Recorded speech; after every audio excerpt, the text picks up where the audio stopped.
మహోన్నతుడైన దేవుని దివ్యనామమున మీ అందరికీ నా హృదయపూర్వక వందనాలు నేను మీకు తెలియజేస్తూ ఉన్నాను. దేవుని మహాకృపను బట్టి మరొకసారి ఈ మీడియా ద్వారాగా మిమ్మల్ని కలుసుకునే కృపనిచ్చినటువంటి దేవాది దేవునికి నేను ఎంతగానో కృతజ్ఞతాస్తుతులు చెల్లిస్తూ ఉన్నాను. అందరూ కూడా మీ గుండె మీద చేసుకుని ఈ మాట మీరు చెప్పండి. నా ప్రాణమా యెహోవాను సన్నతించుము, నా అంతరంగమునున్న సమస్తమా ఆయన పరిశుద్ధ నామాన్ని సన్నతించుము. నా ప్రాణమా యెహోవాను సన్నతించుము, ఆయన చేసిన ఉపకారములలో దేనిని మరువద్దు అని కీర్తనకారుడు చక్కని విషయాలు రాస్తూ ఉంటాడు. అంటే మన ప్రాణంతో ప్రతిదినం మనం చెప్పుకోదగినటువంటి వారమై ఉన్నాం. ఎందుకు అనంటే మన గుండె నిమిషానికి 72 సార్లు కొట్టుకుంటూ ఉంటుంది. కానీ ఒక్కసారి ఆ గుండె అలా ఆగింది అనంటే మనము మృతమైపోతాం లేక చనిపోతాం. ఈ విషయాన్ని కూడా గమనించాలి. అందుకే లేచిన వెంటనే సెల్ ఫోన్లు పట్టుకోవడం కంటే లేకపోతే వంట పాత్రలు పట్టుకోవడం కంటే మీరు లేచిన స్థలంలోనే మోకరించి, ప్రభువా గత రాత్రంతా మమ్మల్ని మీరు కాపాడారు, మరొక దినం చూచే ధన్యత మీరు మాకు ఇచ్చారు అని దేవునిని ఎంతగానో స్తుతించవలసిన వారమై ఉన్నాం. ఈ రోజున గొప్పతనం గురించి కొన్ని మాటలు పరిశుద్ధ బైబిల్ గ్రంథాల నుండి మనం నేర్చుకోదగినటువంటి వారమై ఉన్నాం. యేసుక్రీస్తు యొక్క గొప్పతనాన్ని గురించి చెప్పాలి అని అంటే అపోస్తులైనటువంటి యోహాను రాస్తాడు.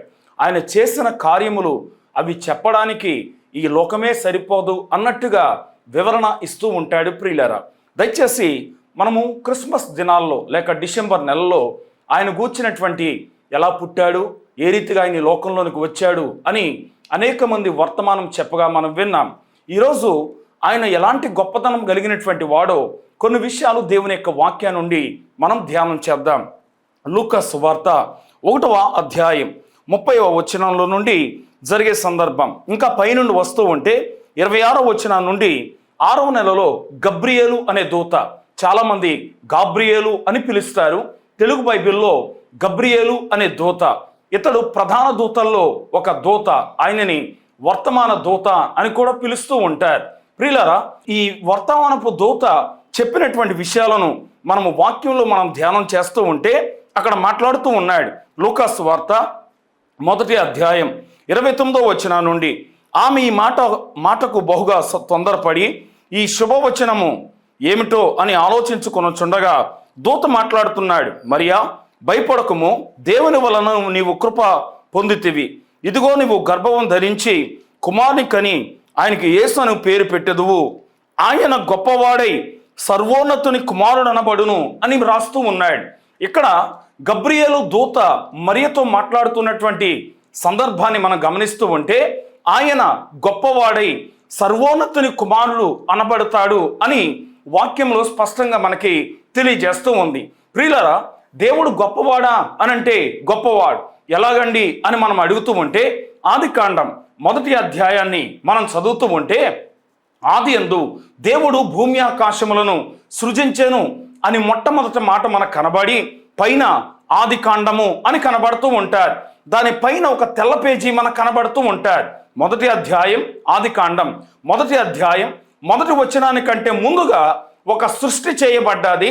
అది దూతల యొక్క సృష్టి అనే విషయాన్ని దేవుని బిడ్డలు నేర్చుకోదగినటువంటి వారమై ఉన్నాం.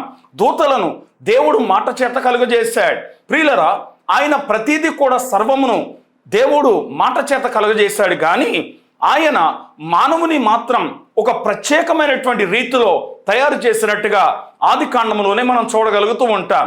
ఏమని అనంటే ప్రియులారా, దేవుడైన యెహోవా అక్కడ మనం మాట్లాడుతూ ఉంటాడు.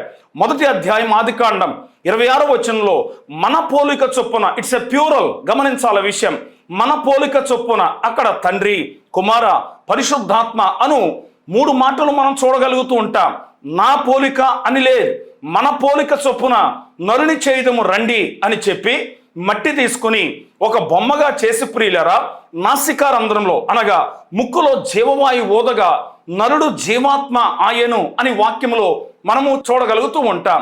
ఎలా చేయబడ్డాడు అనంటే దావీదు దగ్గర చాలా విస్తారమైనటువంటి ధనం ఉంది, బంగారం ఉంది, పనివారు ఉన్నారు.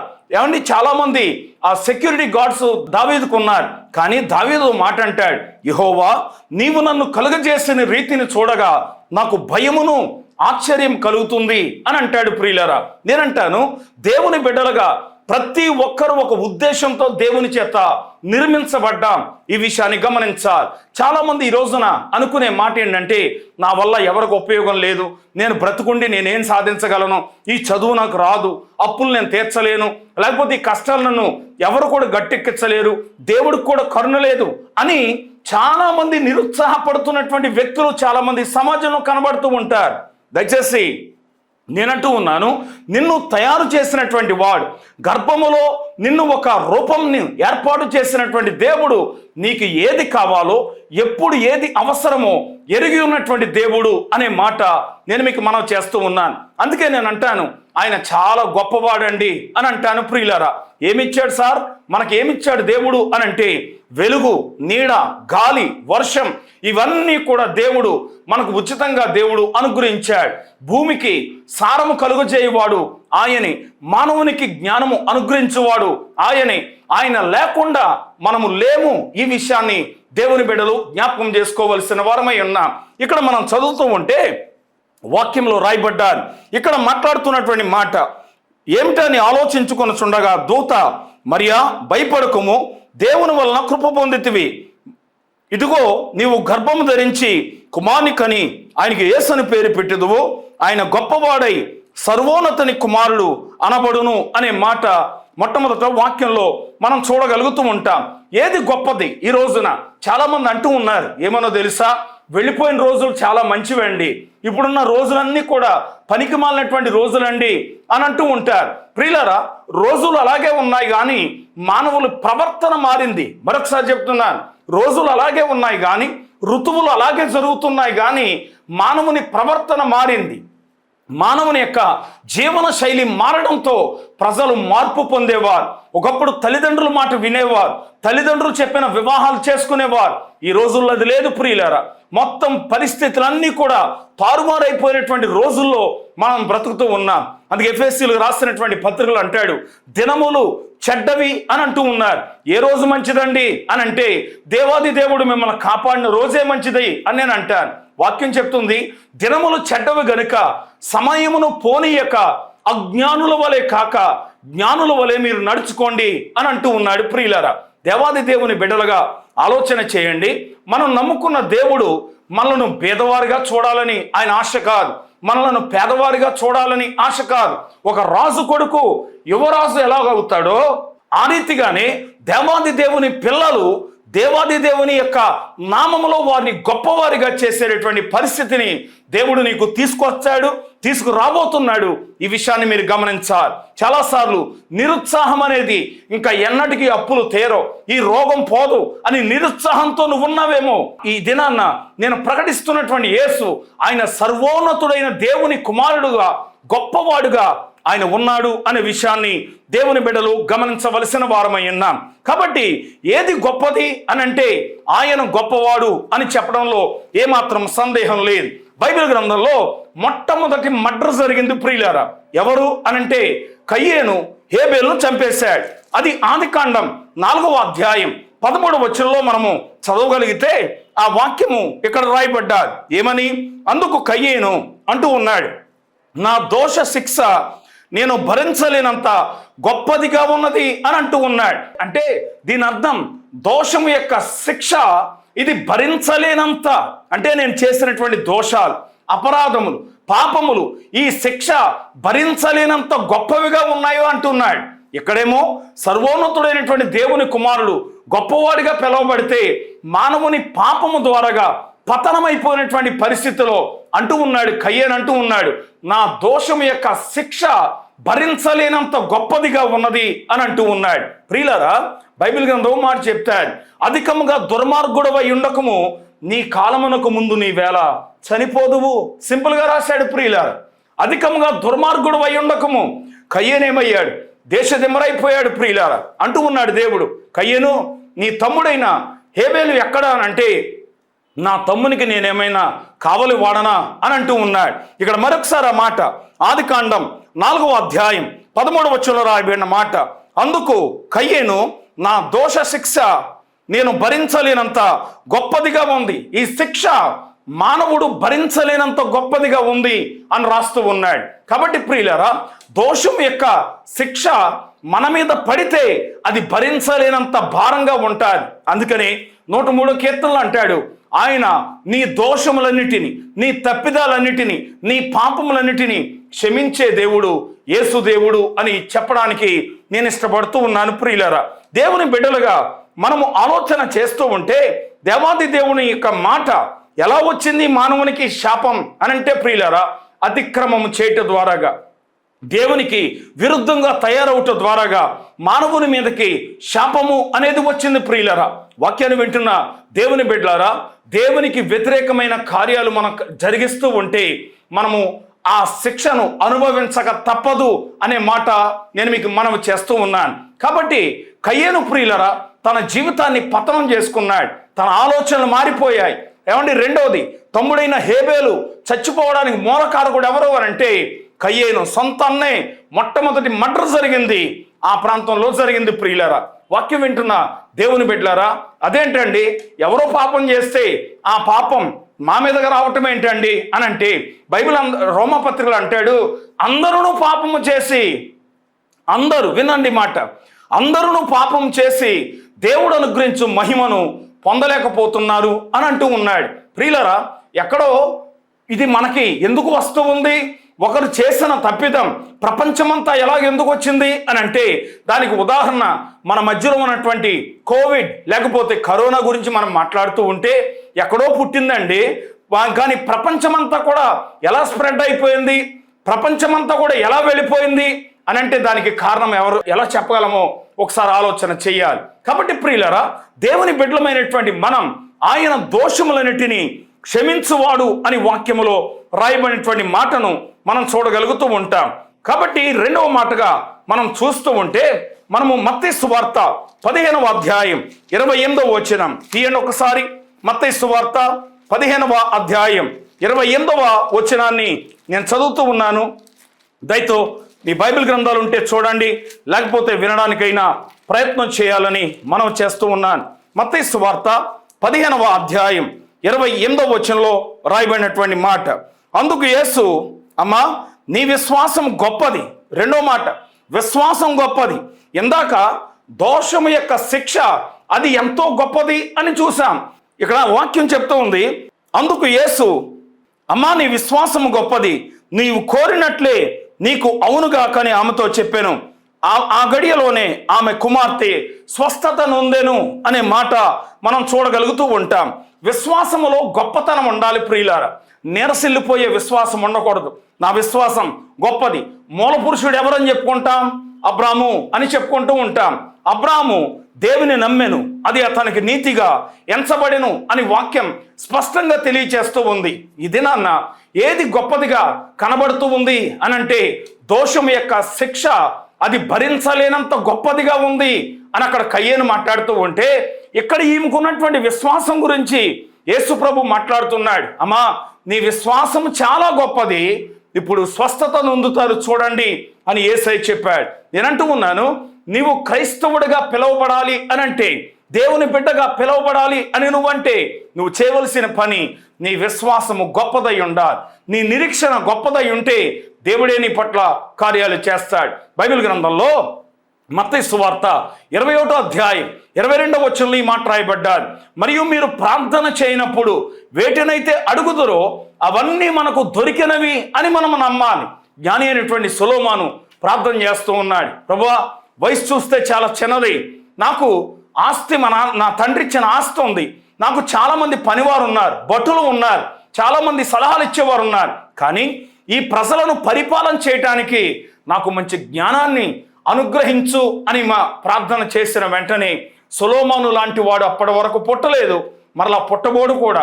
అంతటి జ్ఞానాన్ని సొలొమోనుకు అనుగ్రహించాడు దేవుడు. ప్రియులారా, నేనంటూ ఉన్నాను, నీవు గొప్పగా మార్చబడాలి అని అంటే గొప్పవాడైన యేసు ప్రభువునందు సంపూర్ణమైనటువంటి విశ్వాసమును ఉంచగలిగితే దేవుడే నీ పట్ల కార్యాన్ని జరిగిస్తూ ఉంటాడు. కాబట్టి ఆయనకి ఇవ్వబడిన పేరు, ఆయన సర్వోన్నతుడైన దేవుని కుమారుడు అనబడును, ఆయన గొప్పవాడై అనే మాట మనము మూలవాక్యంగా మనం తీసాం. ప్రియులరా, మత్తయి సువార్త 8వ అధ్యాయం 10వ వచనంలో రాయబడిన మాట నేను చదువుతూ ఉన్నాను. మత్తయి సువార్త 8వ అధ్యాయం 10వ వచనం, యేసు ఈ మాట విని ఆశ్చర్యపడి వెంట వచ్చుచున్న వారిని చూచి, ఇశ్రాయేలులో నేనెవనికైనాను నేనెంత విశ్వాసం ఉన్నట్టు చూడలేదని నిశ్చయముగా మీతో చెప్పుచున్నాను అని చెప్పి వారితో మాట్లాడుతున్నాడు.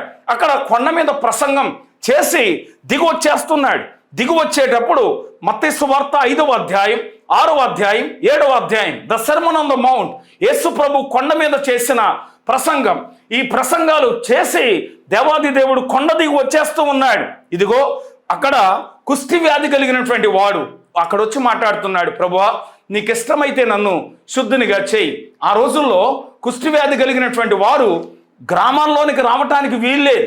ఒకవేళ గ్రామంలోనికి రావాలి అని అంటే, పట్టణంలోనికి రావాలి అని అంటే నల్లటి దుప్పటి ఒకటి వేసుకుని నేను అపవిత్రుని అని కేకలు వేసుకుంటూ వస్తూ ఉంటే ఎవరొకరు బయట ఏదైనా తిను పదార్థం పెడితే అది పట్టుకుని వెళ్ళిపోయి ఊరు చివర కూర్చుండాలి. ఈ వ్యాధి కలిగినటువంటి వ్యక్తి అందరికీ ఇష్టం లేదు, ఎవరికి ఇష్టం లేదు, ఇంట్లో వారికి ఇష్టం లేదు, అందరూ బయటికి గెంటేశారు. ఈయన వచ్చి అడుగుతున్నాడు, ప్రభువా నీకు ఇష్టమైతే నన్ను శుద్ధినిగా చేయి. దేవుడు గొప్పవాడు గనుక, ఆయన ఇష్టపడ్డాడు గనుక ప్రియులరా అతనిని శుద్ధినిగా చేసినట్టుగా దేవుని యొక్క వాక్యంలో మనం చూడగలుగుతూ ఉంటాం. ప్రియులరా నమ్ముకున్న దేవుడు ప్రియులరా ఆయన చిన్న చితక దేవుడు కాదు. మనం నమ్ముకున్న దేవుడు ఆయన సొలొమోను గారు మాట్లాడతాడు, ఆకాశ మహాకాశములు పట్టజాలనంత దేవా అని అంటూ ఉన్నాడు. చాలామంది దేవుడు గుడిలా కట్టి ఏమండి చిన్న దాంట్లో ఫోటో పెట్టి దానికి కూడా అగరత్తులు పెట్టి కొవ్వొత్తులు వెలిగించి యేసు ప్రభువా ఇక్కడే ఉండు అన్నట్టుగా అంటారు. యేసయ్య అలా ఉండలేడు. అదే విషయాన్ని గమనించాలి. మనము దేవునికి మందిరాలు కట్టలేం, మనం దేవునికి ఇల్లులు కట్టలేం. దేవుడే ఇల్లు కట్టుకున్నాడు. ఆ ఇల్లు ఎవరంటే నీవే, ఆ ఇల్లు ఎవరంటే నేనే. ఆ ఇంట్లో యేసయ్య ఉండాలి, నీ ఇంట్లో యేసయ్య ఉండాలి. యేసయ్య ఇంట్లో ఉండడం అంటే అపార్ట్మెంట్లో కాదు, లేకపోతే పెంకిటింట్లో కాదు, పాకలో కాదు, నీవు అనే నీ ఇల్లులో. హెబ్రీ పత్రిక 3వ అధ్యాయం 6వ వచనంలో రాయబడిన మాట, మనమే ఆయన ఇల్లు అని రాస్తూ ఉన్నాడు. ఇంట్లో యేసయ్య ఉంటే నీ జీవితం గొప్పదిగా మార్చబడతాది. మూలవాక్యానికి వెళదాం ప్రియులారా.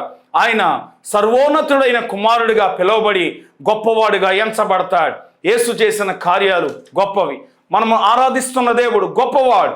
మనం ఆరాధిస్తున్నటువంటి దేవుడు రాజులకు రాజు ప్రభు అయినటువంటి యేసుక్రీస్తు వారు. కాబట్టి ప్రియులరా ఆయన నామమును గొప్ప చేద్దాము. అందుకే వాక్యంలో కీర్తనకారుడు అంటాడు, రండి ఏకమై కూడి ఆయన నామమును గొప్ప చేద్దాం. క్రైస్తవులారా, దేవుని బిడ్డలారా, సేవకులారా అందరూ కూడా కలిసి ఒక్కసారి యేసయ్య నామాన్ని ఆరాధన చేస్తే ఎంత గొప్పగా ఉంటుందో కదా. ఆయన గొప్పవాడు. దేవుడు నిన్ను కూడా గొప్పవానిగా చేయగలడు. ప్రియులారా మీ హీన స్థితిలో నుండి, దీన స్థితిలో నుండి పైకి లేవనెత్తగలిగిన దేవుడు ఎవరైనా ఆకాశమందు ఉన్నారా అని అంటే మన మధ్య ఆకాశమందు విశ్వమంతా కూడా వ్యాప్తిలో చెంది ఉన్నటువంటి దేవుడు ఒకడు ఉన్నాడు. ఆయనే ప్రభు అయిన యేసయ్య. కాబట్టి మనం నేర్చుకున్నటువంటి మూలాంశం, ఆయన సర్వోన్నతుడైన దేవుని కుమారుడు అనబడి ఆయన గొప్పవానిగా పిలువబడతాడు. కాబట్టి గొప్పవాడైనటువంటి దేవుని యందు విశ్వాసం ఉంచుదాం. గొప్పగా ఆయన నామాన్ని ఆరాధన చేద్దాం.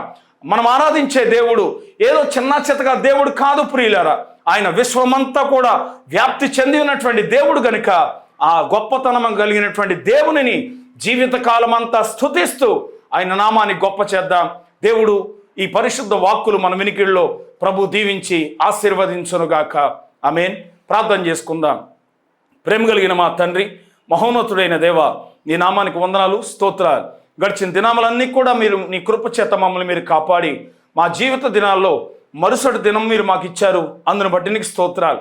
ఈ దినమంతా కూడా నన్ను, వాక్యం విన్న బిడలను, మా దేశమును, ప్రజలందరినీ కూడా ఆశీర్వదించండి. ప్రతి కుటుంబంలో సమాధానం ఉండునుగాక, ప్రతి కుటుంబంలో ఆరోగ్యం ఉండునుగాక, ప్రతి కుటుంబంలో ఐశ్వర్యం ఉండునుగాక అని ప్రార్థిస్తున్నాం.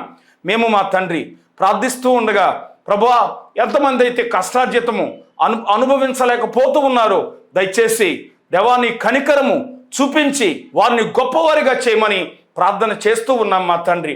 ఎందరైతే బలహీనులై గృహాలలో, హాస్పిటల్స్లో ఉన్నారో దేవ మా తండ్రి, మరణమును కొట్టివేసి మా తండ్రి దేవాని కృప చేత, ఆరోగ్యం చేత వారు రావటానికి, ఆరోగ్యం చేత ఉండడానికి సహాయం అనుగ్రహించమని ప్రార్థన చేస్తూ ఉన్నాం. పరీక్షలు రాసినటువంటి బిడ్డలు ఉన్నారు దేవా, చదువుకుంటున్నటువంటి బిడ్డలు ఉన్నారు, విద్యా బోధన చేస్తున్నటువంటి టీచర్స్ ఉన్నారు, వారందరికీ కూడా క్షేమాన్ని దయచేయమని ప్రార్థిస్తూ ఉన్నాం. వేసవి కాలం ప్రవేశించింది మా తండ్రి. మహా ఎండకు కాలిన అరణ్యంలో నిన్ను స్నేహించిన వాడు నేనే అని హోషేయ భక్తుడి ద్వారా మీరు పలికినట్టుగా దయచేసి క్షేమమును బిడ్డలకు అనుగ్రహించమని ప్రార్థన చేస్తూ ఉన్నాం.